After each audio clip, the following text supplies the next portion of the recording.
Isn't it ironic that sometimes we try to discipline out of our children what we planted so deeply? Ooh, hey. That could go on a barnwood sign, actually, Jamie. There you go. You're part of this crew now. That was good, Jamie. Sounded like That Marie was and deep. McCluskey here. That's awesome. Welcome back to another episode of the Entrepreneurial Family Man podcast. I am Chris Niemeyer, here with my good friends, Michael McGreevy, Christopher McCluskey, and Jamie Slingerland. We are four guys crazy about our wives. We love our kids, and we want to kill it in business. This podcast is about those important domains of our lives, where they intersect, how there can be tension, realizing that we want to be authentic and transparent here. It's okay that there's that tension. This is a safe place to talk about that.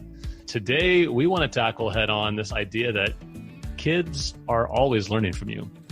What are they learning is the key. And let's be honest, guys. I mean, as dads, as guys in the house, sometimes maybe our frustration level might be a little higher than normal on occasions, or we've picked up things from our past and our childhood that we've brought into how we're parenting. Let's talk about this today in terms of how do we approach parenting and what our kids are learning from us before we even teach them. You know, this first point I want to talk about is they don't care what you share unless it's clear that you care.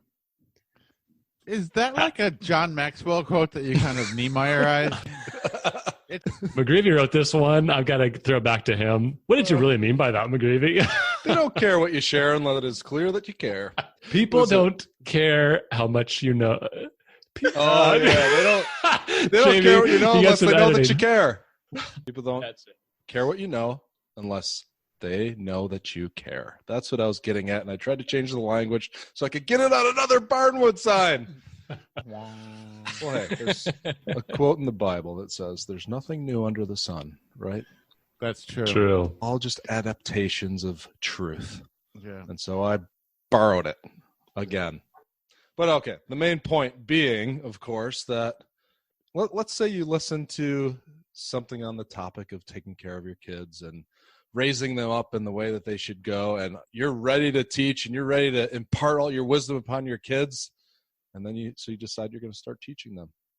What we're getting at here is if you haven't built that equity with them, if you don't have a strong connection, if they aren't absolutely sure that you love them and care about them and enjoy being with them, you love them like crazy, they are not going to really be interested in what you have to say. It's so true that our kids pick up so much of not just even what we say or maybe the philosophy behind what we're saying, but the ways that we say it, like the little nuances of things. They'll language things, or they'll show a particular facial expression or a body posturing as they deliver the thing, because they're just they've got those mirroring neurons going on in their brains. They're mimicking what they're seeing, and a lot of it happens unconsciously. But every single one of us as men now, as adults, we will find ourselves saying things, and then all of a sudden you go, oh my goodness, I sound just like my dad. Or, whoa, that sounded like my mother. I know where that came. Well, yeah, we're doing the same thing.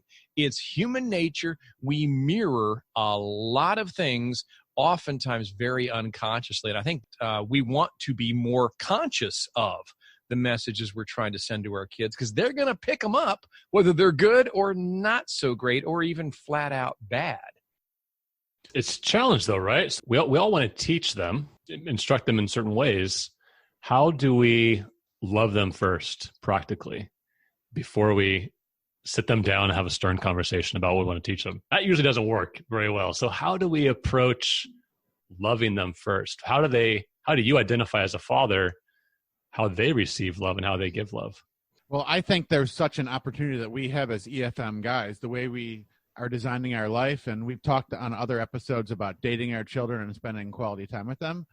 There's got to be a lot more to the relationship than just hard talks about deep things. There's got to be sharing with them, bedtime, and it comes out of a relationship. I know if my kids aren't comfortable coming to me and just being with me during a regular time when there's not something bad, how comfortable they're going to be when we have to talk about something difficult. So it goes back to McGreevy's awesome quote.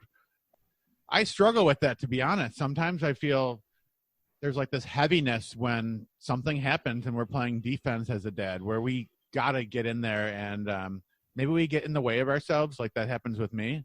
We are a big part of the problem, that we're not being loving and caring for our children. And if we can't come in with a deep level of empathy and compassion, then the wall's going to go up for them, right? Because we can't even manage ourselves. Yeah. And this isn't all that easy, right, Jamie? I mean, you'd think that by the third kid I'd have it figured out, my system of loving them. But it turns out every single one of them is completely different. So what makes my oldest feel loved is completely different than what my daughter Skylar feels loved by, as well as my youngest son. And so there's no manual here. I found that I have to dive in and go deep with each individual kid in a completely different way. And that's not easy. My oldest son, not super physically affectionate. Once in a while I'll get a hug out of him, but most of the time he's prying my hands off of him when I try to hug him. He wants me to be with him and do something with him. That's how he feels loved. My youngest, man, we can stay in an embrace for 20 straight minutes and we'd both have big grins on our face, and that would be enough for us. We have to figure out how our kids feel loved. And we've talked about the love languages here before within the context of our marriage relationships. Our kids have love languages too. And gosh, we got to figure them out if we're going to learn how to love them right.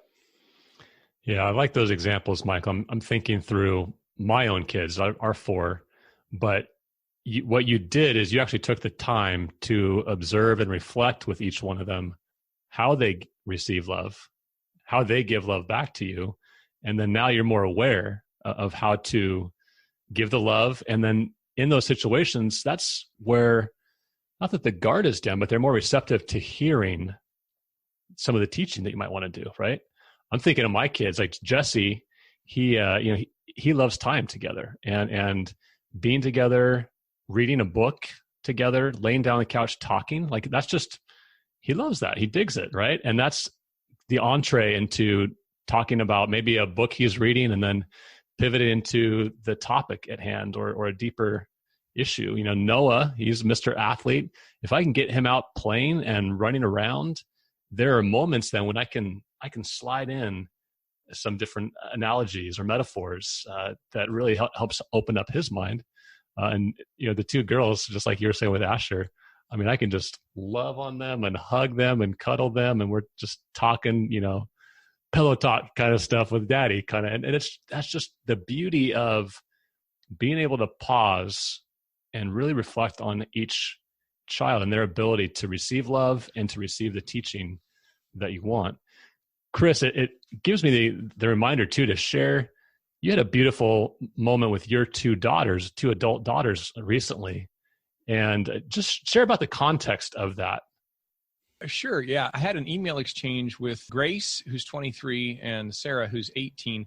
All of our kids have some real degree of musical interest and artistic abilities and all. So those two, Grace and Sarah, are particularly artistic, and they are our quietest children. You oftentimes have to make a point of getting them to put words to whatever it is that they're thinking and feeling. But if you tune into the artistic expressions, you'll hear what they're thinking and feeling through their music or through their drawings, their art, and their various creative writing and all. In fact, I'll just read the brief email I sent to them. Remember, these are now what most people would consider kind of adult children, 23 and 18. I sent them this little note. Hey, you two, I am reading a philosophy book called Stillness is the Key. And I just came across this quote that made me think of you. And here's the quote. We want to learn to see the world like an artist. While other people are oblivious to what surrounds them, the artist really sees. Their mind, fully engaged, notices the way a bird flies, or the way a stranger holds their fork, or a mother looks at her child. They have no thoughts of the morrow. All they are thinking about is how to capture and communicate this experience. An artist is present. And from this stillness comes brilliance. So I didn't have any agenda there. I wasn't looking to necessarily engage a big discussion. I was looking to just love them, to send them a message of love. I get you. I hear you. I love who you are. And this kind of speaks a little bit about what I hear in both of you. Both of them responded really strongly in the affirmative. They just both said, oh my goodness, yes, that is so much how I function. I can't imagine not noticing those things. And yet, if I try to raise them to people, sometimes they look at me like, okay, yeah. I feel a little weird, or like maybe it's just dismissed, like, okay, yeah, whatever, that other people don't get it. So both of them received from me, call it an email hug or something. They got a strong measure of affirmation and love from Dad about who they are through a very simple, intentional act, just communicating, I get you, I hear you, and I really like these qualities about you. I love that example. I mean, first of all, Chris, I resonate with what your daughters are saying because I'm a lot like them. I notice these quirky little details and want to point them out. But what's really cool is that you gave them a place to communicate their hearts, who they are, openly. And not only was there space to do that, but it was affirmed and it was encouraged by you. My gosh, what a connection that you're building with them to give them that space. Even though you might not be wired like that at all, you gave them that opportunity and you built like a very strong bridge with them. And that probably didn't take you a super long time, right? You just recognized that something that reminded you of them. And you're like, oh yeah, I'll send this out real quick. And wow, what a difference you made in their lives. And I love that example. And it brings us to our next point, which is probably the most effective way that our kids learn. And that's by what they observe. And that's both yikes and good, right? Because they pick up the good and bad of what we're living out. Oh, I'm taking a deep breath because I just had this happen the other day. We were joking about it in the beginning of the show today. But when I get mad or when I correct my kids, I yell out, hey, what are you doing? And I didn't notice I did that until I heard my own kids yell out when they don't like something. Hey, give me that back. Or when they're talking to their sisters or they're playing. They pick up the bad and the good of everything that you do.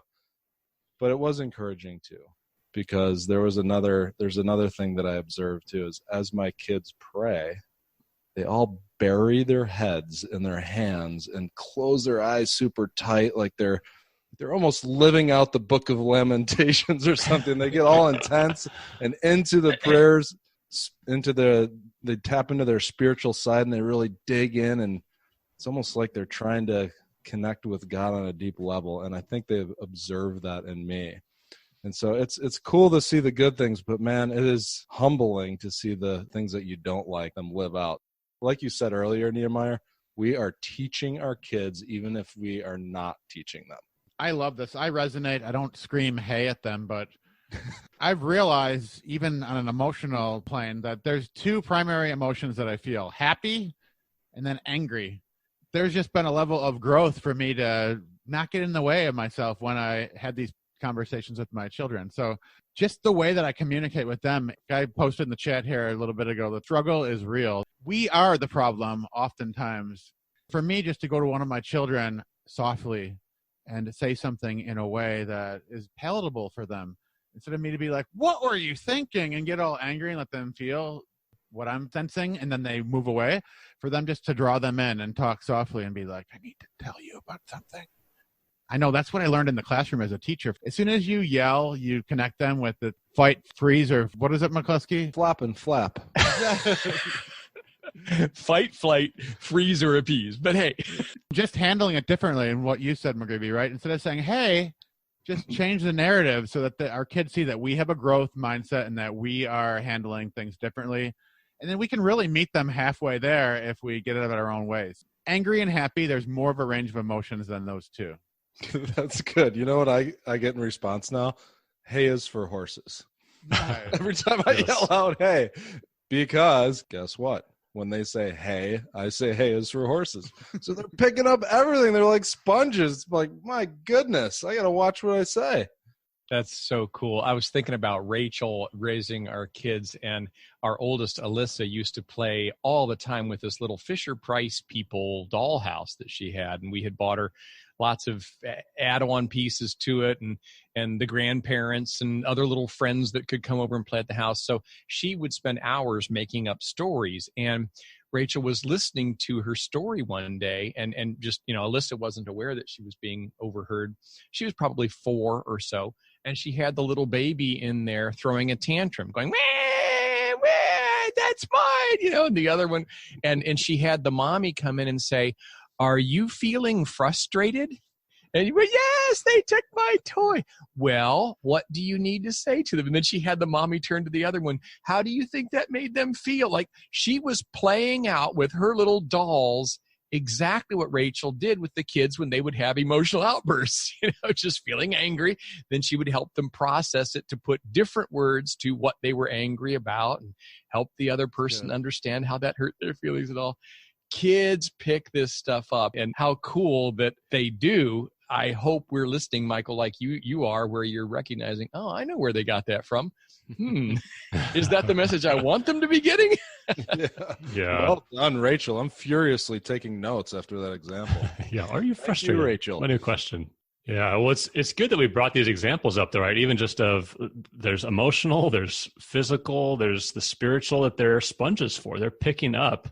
I'm thinking as you were sharing that story of the toddler, Chris, my parents tell this story. When I was about 4 years old, I had a grandfather that lived near us, and I just adored him. I mean, he was just like, he was my granddad, and he was a retired sailor in the Navy, had an accident, so he walked with a big cane, a little limp going on there, shoe size or shoe that was a lot bigger than the other. But I just adored him. At one point, he made me a little 4-year-old version of his cane, exact little like replica of his cane, and had the same little sailor hat that he used to always wear. And so I had learned, and this is, my parents telling me later, I had learned to walk like him too. Because here I am in this little sailor's hat with this little cane, and I was fine, but I would walk with a little limp behind Grandpa. And I just take that visual to say there's power in all that we do, our words, our emotions, our physically what we're doing. They are watching at such a young age. And Jamie, you brought it up, and so let's just get to it, right? Like real life situations, sometimes good, sometimes bad, are what they're learning from. And sometimes they're the best opportunities to teach.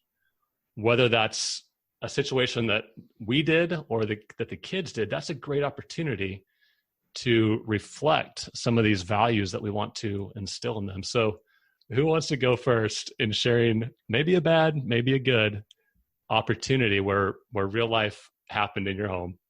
Everybody's touching their nose. Okay, I guess I lost that one. I didn't catch it quick enough. Oh, it's painful, but I'll go ahead and put it out there because it's something that's actually nonverbal and yet extremely powerful, and it grieved me to no end. Fortunately, it's largely extinguished itself now in the family, but I've shared here on the podcast before about the years that I was so racked with pain from Lyme disease that my central nervous system just reacted to all kinds of stimuli. I couldn't be around the family very much, couldn't handle loud noises, bright lights, chaos, strong smells and everything, just too overwhelming. So my face showed that a lot. In fact, I'm sure my whole countenance showed it, like I was just, wound up as tight as a rubber band frequently because I was trying to control what I would say, because if I would correct a child, it came out really harsh or terse or just too angry because it was a reflection of the pain I was already feeling physically. I was trying not to verbalize my corrections as frequently as I wanted to be giving them, but my face still showed my displeasure. And again, because the face was racked with pain, those faces must have been scary faces because they still got the behavior to stop, like your hey there, Mike. It doesn't take much. But I began to see that my older kids started to model with the younger kids when they would correct the younger kids, appropriately so, but they were mimicking that same face. And at first it took me back like, hey, whoa, wait a minute. You can give them correction, but it doesn't need to look like you hate them. And then I went, whoa, I know where they're picking up that look. And that, yes, that one has taken a long time to, like I say, largely extinguish. Fortunately, a lot of it came because I got out of that incredible time of pain. Like I said at the beginning of today's podcast, it's those little nuances. They not only language it the way we do, they put it voice inflection and a little facial expression, or like you said, the little limp there or whatever. They don't miss a trick. They get the whole thing. And sometimes we need to really pay attention to that and apologize to them. Say, hey, I've noticed that you guys are doing this. I know you got that from me. I wasn't even aware I was doing that. I don't want to do that. That's not a good thing to do with other people. It doesn't show love. And like own it, just put it out there, own it, and let them know, look, I'm going to work on changing that. You guys do the same. Don't pick that up. We don't want our family to be characterized by those kind of qualities. I love that you not only gave the example, but then also moved to that idea of asking for forgiveness and apologizing to them. In fact, I'll raise my hand and lift my finger for my nose to go next, because this one's fresh. This is probably just a few weeks ago, right? Where we were rushed getting out the door to get to a responsibility at church in the morning. And, I'm pretty much the guy that's the one say I'm on time and regimented, and trying to get the family in the car and everyone on the same schedule is hard sometimes, right? Especially you got 2 girls' hair to do in the morning and dress, all that stuff, right? Anyway, fast forward, we were late, had a tough drive up there, and exchanged some words. We're not kind to one another, Alicia and I just, kind of lost my cool on that, in terms of just like, come on, can't we get it together after 20 years, blah, blah. And man, I felt so bad about that, because here they are listening in the back as we're going to church, nonetheless, right? But what happened was, we rushed them off into their kids' stuff. But I felt the conviction that before we even were to set foot in that sanctuary, that I needed to sit down with her and just apologize, humble myself, say I was wrong, which was good. But then also getting the kids back into the car after church afterwards, before we left the parking lot, I just, looked back and went, guys, I need to ask for your forgiveness. I need to apologize. I treated your mom poorly. And man, that was tough to do, but it was a teachable moment like we're talking about, where they learned something a couple hours earlier. And hopefully they caught, when you do something wrong, you need to ask for forgiveness. Mm-hmm. That's good. Chris and Chris, thank you for having the stones to share real life examples of what we've all experienced in different ways. Every single one of us loses our cool, acts in a way where we're not proud of. And the most powerful part of both of those stories is how you guys came back to your families and apologized, owned it, and said, not only was I wrong, but this isn't the way I want to act, and I'm working on it, and I want to get better. Like, just showing them that part is incredible and something we can all learn from. One of my favorite parts of the day is when I put the kids to bed. Sometimes when Gunnar and I are laying in bed together, I always say, let's talk. I just want to create some space where we can have some open dialogue. And one of the things I ask is, what questions do you have for me? Whenever I get in the bed, he asks me the same thing. What questions do you have for me? I get an opportunity to ask him something very personal about himself, or what his perception on how something specific is going in the house or at school or with his friends, and it opens up this dialogue. That's been a cool thing, is finding where each one of my kids feels comfortable in talking and sharing. And for me and Gunnar, it's laying in his bed at the end of the night. Mm-hmm. That time is so valuable, and him knowing that I want to know about him and want to dig a little deeper with him and ask him questions, he's starting to return that same thing and draw things out of me as a dad and give me an opportunity to speak into his life. Yeah, I took the easy way out by sharing something good there. So thanks, Nehemiah McCluskey, for your halo's got a good polish on it right now. Yeah, for taking one for the team so I can elevate my insecure self. Thank you. I'll combine the negative and the positive there, though. That humility that the Chris has shared, it just spills over into those relational moments like what you talked about with Gunnar, Michael. If you have those moments of being vulnerable and leading by owning your stuff and saying, I was wrong and I apologize, it doesn't happen when the same way when your dad comes to your bed and you know this guy is kind of a hypocrite. I mean, 4-year-olds and 5-year-olds understand that stuff. So I think that's really a powerful example. It leads to more connectedness with our kids that we love when we're humble, and then we can come to them at night and just have a deep connection. And we really create a rift in our relationship when we're fake and we don't own our own stuff. I think both of those are important. Yeah, well said, Jamie. So what about you? You know, we're talking about teaching our kids, and sometimes we think about as dads wanting to teach them certain things or certain virtues or morals or whatever. But let's be frank, they are learning a lot as little sponges in our house, how they're observing our communication, our emotions, our attitudes, our actions. So we just challenge you to take time, and maybe this is a conversation with your spouse, to sit down and really discuss, what are we communicating in this house? As a father, as a mom, as a team, as a unit, what are we communicating? What are we teaching to our children? Maybe there's some course corrections you need to make, like we've shared here. In fact, I know there are. And that's okay. It's okay to have that, because we have to grow in this. We've got to mature. This is a daily opportunity to teach our kids, to instruct them well, and it starts with you. So sit down and take some time. Communicate as a team. Understand the ways each of your children love and receive love. You'll be even more equipped to teach them well. So what about you?